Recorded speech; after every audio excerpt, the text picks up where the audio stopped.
Hello everyone, and thank you for tuning into this update. I'm Joshua Dobi. Thank you so much for taking a few minutes of your time to sit with us here and give some thoughts towards where the markets are right now. I know I'm doing this with a greater frequency in getting out there in front of you, but especially during these times of negative volatility, I feel like that's especially important. And so I appreciate your indulgence, and hopefully you can find this time to be helpful.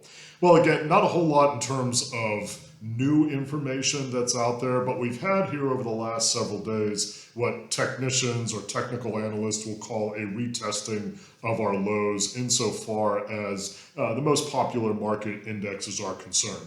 Meaning that in mid-June, around June 16th or so, relative to the S&P 500 index, we hit a low. We got a pop-up in July. August kind of fluttered along a little bit. And now in September, we've now gone back and retested those lows where we were in June. And probably at this point, we're a little bit below as of the time of this recording where those lows were in June. So what does all of that mean? Well, in and of itself, it doesn't mean anything. But it's an important marker insofar as the kind of analytics that we watch on my end of things to understand what the market's doing. And the market continues to be in a very turbulent kind of space. Now, when I say turbulent, that doesn't necessarily, again, in my world, mean that it's concerning. You've heard me say this a couple of times already, but I think it bears repeating. This is actually a very orderly market movement. And I say orderly not because I like it when the balances go down. Just like you, I really don't like when that occurs. But in terms of the reasons for it and what will be an eventual end game to what we're seeing here. When we have more, let's call them uncertain style events, it's much harder to understand the time frame. It's much harder to understand the context. Not that you can't, it's just a lot harder. For example, at the front end of COVID, as things were starting to shut down, it was really, really hard to get a gauge on a time frame of when things would return to, quote, normal. And so there was a lot of analytics that we did at that time to try to understand it, but it was very, very hard because we really didn't have a good context. It hadn't happened before in our relative recent market history in terms of the reasons for the market pullback. So it was hard to get a grasp on it. 2008, 2009, same thing. We had a lot of very high-level concerns about where our economy was. And so to get an idea of the time frame for resolution was really hard. This one, while nothing is guaranteed, and I'm certainly not predicting a day or anything like that when these things will begin to turn around. I hope it's tomorrow, but probably not the case. When we're looking, though, at what's happening in this context with a rising interest rate environment meant to combat what is already very high inflation, we know that it takes about 12 to 18 months for that to percolate through the system. Meaning that the kinds of increases that we're seeing interest rate wise, for them to actually be felt through our entire approximate $27 trillion economy here in the US. So because of that, we're looking at it from a time frame standpoint of anticipating that we're probably going to be in this up and down rocky market for at least a number of months yet, if not perhaps a full year. And I'm saying that in the context of history and also to help you hopefully to give some context to the kinds of things that we're seeing in the marketplace and what usually is an experience. Now, this is not necessarily cast in stone, but it is from an historical standpoint usually the kinds of things that we see. That doesn't mean that it's going to be 12 months from the time of this recording when we start to begin to see an uptick, but it does mean that in terms of understanding the full effect of both the reduction in inflation and the increase in interest rates, which we've had here in a very short time frame, that it's going to be approximately that long before we really understand it with any completion.